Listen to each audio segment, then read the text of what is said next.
There are hidden pages that can actually help you get noticed when people are searching for what you do. And I've mentioned this in previous episodes, but today I'm putting it all together so you can come back to this in any time and you can have a reality check on what to create to fix. And here's the best part.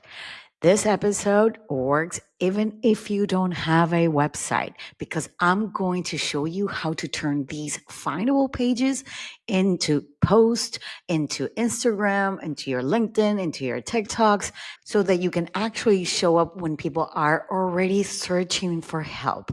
By the end of this episode, you'll know exactly what to do to make sure your name doesn't get flagged or skipped.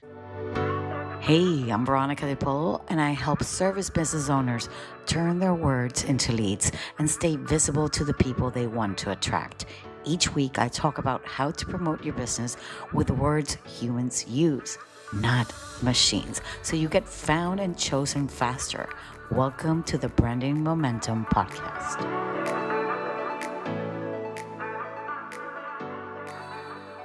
So what is inside of these hidden pages? You don't need new pages. You just need to fix the pages that you already have. And these are the pages where actually humans and people actually read to decide if you are real or not, if you're legit or not.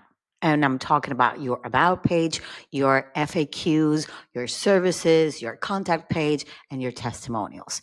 Now, what should be inside of them? This is the tricky part, okay? They need to answer the questions that people are actually asking for. Like, for example, who you are, what you do specifically, what is your specialty? Where are you based? Who have you worked for? It is very important. I know a lot of us don't like to say who we work for, but this is very important because they can fact check if that has happened in the past. Like, what are the results that you actually create for somebody? How do people actually work with you? And that is it. This is mainly the information that humans want to know, but also the AI tools want to know. Now, every single one of those answers are little breadcrumbs that we're leaving for the humans, but also for the machine. And the easier they are to find, the easier it will be for them to actually know who you are. Now, let's really talk about the pages that AI tools can actually find you, but also the humans. Now, these are not new, they're not sexy, but they're the ones that actually do the heavy lifting. If you are busy and you're working with your clients and you're creating these content so that it doesn't disappear like 24 hours later. So if these are things that you're posting on your stories and things that disappear, no, these will stay on your website. Now, let's talk about the FAQ page. The FAQ page is where the magic really happens or not, because the AI tools can actually scan this information as a Q&A script, for example. So if you got real questions, you need to be able to answer as real as you can. It's not like how long, for example, like how long does it take? Now, do you work internationally? What is included? All these informations are golden. If you have any of these is great. Now, if it's filled with fun stuff about you and things that actually inspires you, then delete all of them because nobody really cares, not even the humans, not the machines as well. Now, the next one is really important because it's all about your about page and all about your about page. Oh my gosh. And it isn't going to be your autobiography. And if you've heard me say this before, you need to write this for the person that is actually reading this. You can't do this if you're an autobiography, but you need to make it sound as if you are alone in that page with the reader and they feel what you're saying. So it's like a little bit like a storytelling, I always say. But this page needs to work for both AI and the humans because this is going to differentiate you from other pages because this is where they will know if you are legit or not. And you need to include here who you help, where you're based, what you specialize in. If you have one or two results, you should put them there and show the proof. You should also include this because AI will reference what you're saying here with your social media, what you already are putting inside of your social media bios. And if your tone and your words doesn't really match what is already on social media, it lowers the confidence of who they believe that you are. Now, the next one needs to be case studies. And I would say one is more than enough. You don't have to create a bunch of case studies. But if you decide to go this route, then this is the information that you should have. Even if you only have one, make it as detailed as you can. Like case studies, a lot of people, I mean, I remember in university, I used to do these case studies and I loved them, where I would read about them.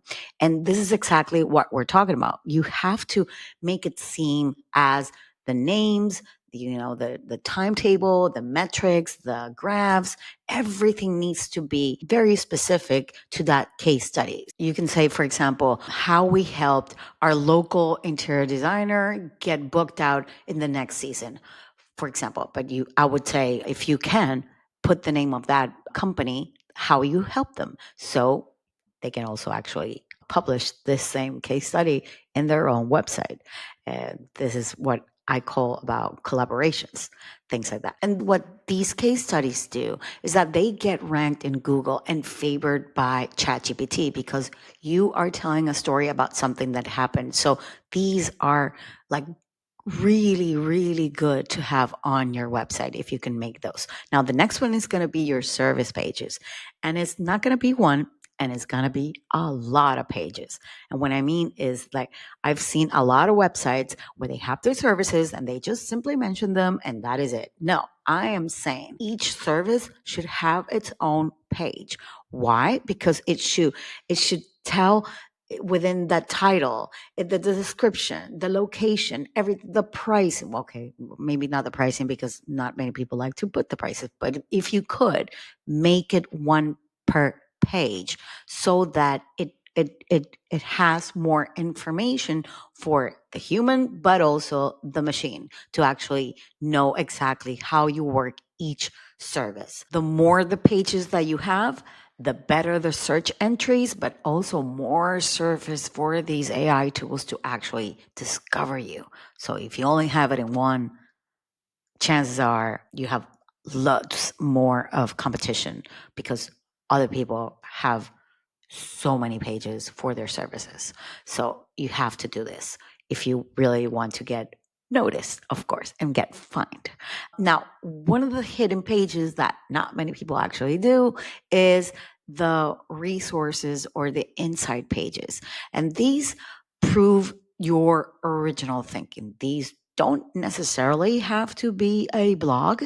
This could be something of a maybe 3 posts that you answer questions in your niche, but they are really good enough. For example, how to tell it is time to redo your whatever you solve.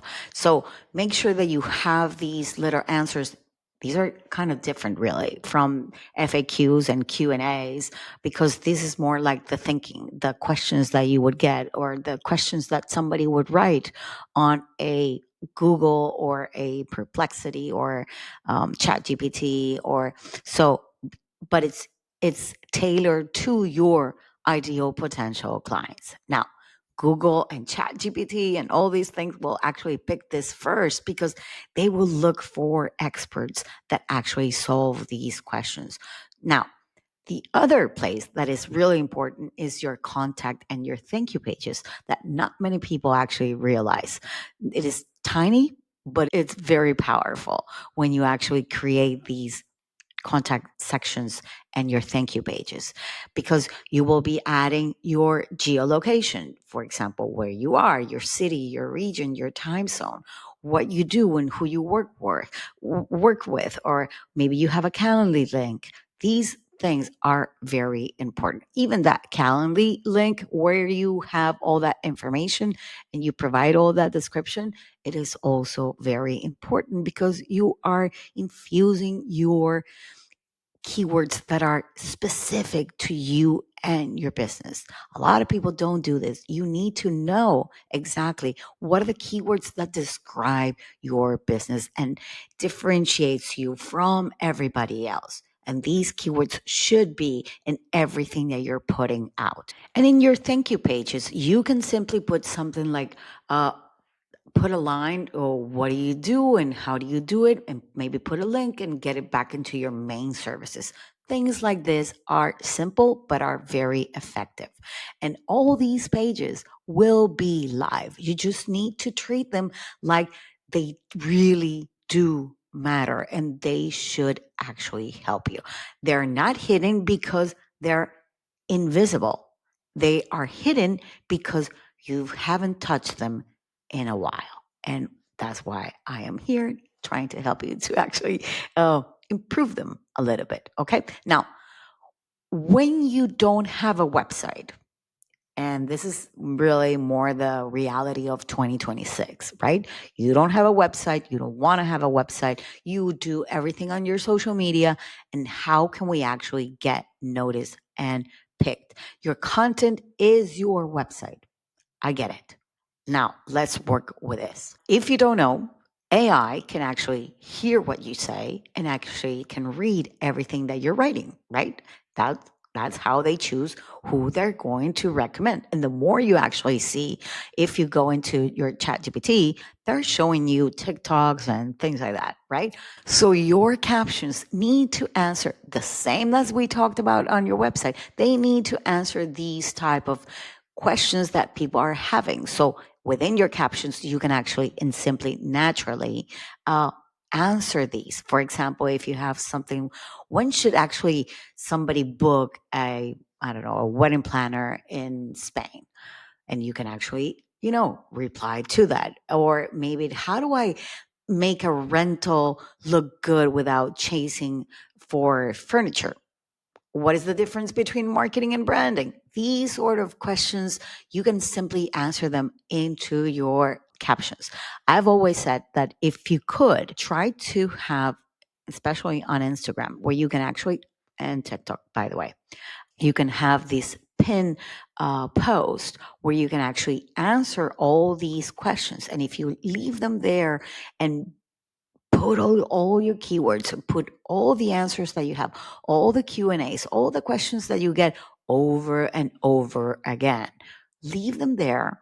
So these AI tools actually know that this is who you are, who you work for, where you are, what you do, how you help, all the questions that are always there. And then you simply, of course, create your content for your people, right? One of the things that you could actually do is to start your videos. Or if you have videos or reels or your TikToks or anything, you can always say, I'm an interior designer in Madrid, or I plan destinations from New York, or I am based in Italy. It doesn't matter. Maybe say your name and say what you do and where you are from. These kind of things are very important. I personally don't do that in my podcast, and I should be doing it. But I am Veronica Di Polo, and I live in Moraira, Spain. So I'm just dropping it here just in case. But it really does help the AI tools, but also the machines and the humans to actually know exactly where you are. Another idea, if you have these pin posts, you can also say things like the before and after and how it was with this client. Like these little, like maybe you can have a Q&A, a post about Q&A. Another one maybe about client transformations.